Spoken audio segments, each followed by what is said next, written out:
There's this weirdly addictive joy you get when you realize you're actually getting better at something you care about.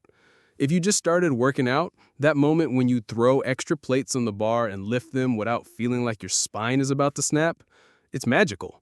Or maybe you're a guitarist and suddenly you're cranking out solos you couldn't even dream of a few months ago. It's not just about the skill. It's the way confidence makes you carry yourself differently. You walk through life with this quiet, yeah, I can handle that vibe. And it's not just for you. The better you are at something, the more valuable you become to your friends, your family, your community. In a small but real way, you make the world just a little less messy. If you've spent more than 5 minutes online, you've probably noticed this phenomenon. There's a whole internet subculture on Reddit, YouTube, Discord, wherever, that treats self-improvement like it's an actual pastime. Not, I'm learning guitar or I'm training for a marathon. No, the hobby itself is just improving in general, for the sake of it. And it's sold like this miracle cure for life's worst moments. Feeling aimless? Try self-improvement. Had a rough breakup? Here's a self-improvement book I swear will fix everything. Pet goldfish died? Don't worry, there's a bald guy on YouTube with a 1,000-yard stare and a bulletproof morning routine who'll make you feel better. Now, wanting to better yourself is obviously not a bad thing. It's one of the most worthwhile things you can do. But somewhere along the way, the internet started packaging it like it's the answer to everything. Not work on yourself hard enough, and one day you'll wake up living this flawless movie poster life. You're charming, everyone loves you, you've got a jawline sharp enough to slice bread, your bank account overflowing, your body basically a Marvel superhero audition tape. It's a nice dream, but the second you actually say it out loud, it starts to sound kind of ridiculous. Because here's the thing, that mindset usually comes from a place of I'll be happy once I get there. It's conditional happiness. You're basically telling yourself, I can't enjoy where I am now because I'm not the perfect, optimized version of me yet. So instead of living life, you start treating self-improvement like a magic portal to a fantasy version of reality. And spoiler, real life never works like that.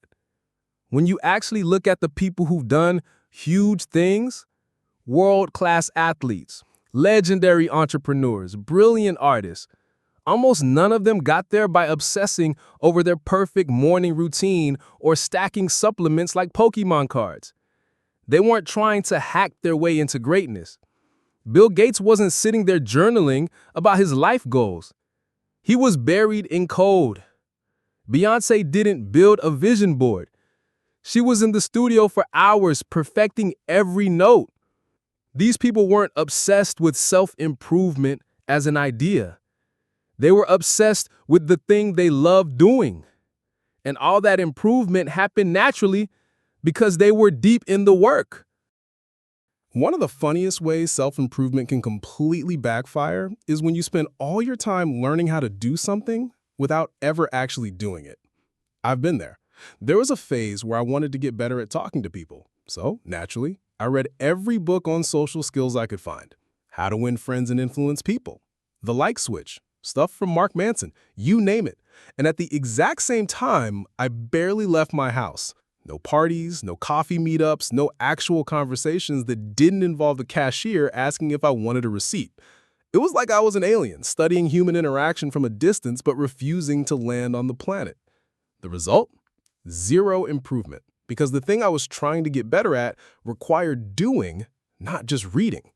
It's like being a medieval knight who never leaves the castle. Day after day, you're in the armory sharpening your sword until it's so sharp it could cut through a bad Yelp review. You polish the armor, adjust the straps, practice your push-ups. You're basically the peak example of prepared. Meanwhile, outside the walls, there's an actual war going on. Villages need saving. Monsters need slaying. The princess might have been kidnapped by a dragon 3 weeks ago. But you're still inside, obsessing over whether your helmet is aerodynamic enough. Sure, having a sharp sword is useful, but it's useless if you've never swung it at anything that swings back. And honestly, You're better off charging into the chaos with a dull blade than wasting your life waiting for the perfect moment to start. Of course, this isn't about ditching self-improvement altogether. If you never sharpen your sword, never read, never learn, never question your habits, you're basically running in the battle with a rusty spoon. The trick is to sharpen as you go. Learn something new, then immediately throw yourself into a situation where you actually have to use it. Fail a little, adjust, try again. Because the truth is, the best kind of improvement happens in the middle of the mess, when you're figuring things out on the fly, instead of sitting at home convincing yourself you're getting ready. If you want proof that this works, look at people who actually built incredible lives. They weren't perfect planners.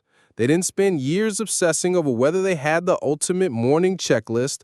They had a goal, they went after it, and they learned everything they needed along the way. One of my favorite examples is Chris Hadfield, Canadian astronaut, former commander of the International Space Station. The guy didn't spend his life reading about space and perfecting his astronaut mindset in theory. He just threw himself into the work, took risks, and gained real experience. His book, An Astronaut's Guide to Life on Earth, is one of the best things I've read that has nothing to do with traditional self-improvement, but teaches you more about growth than a dozen life hack blogs combined.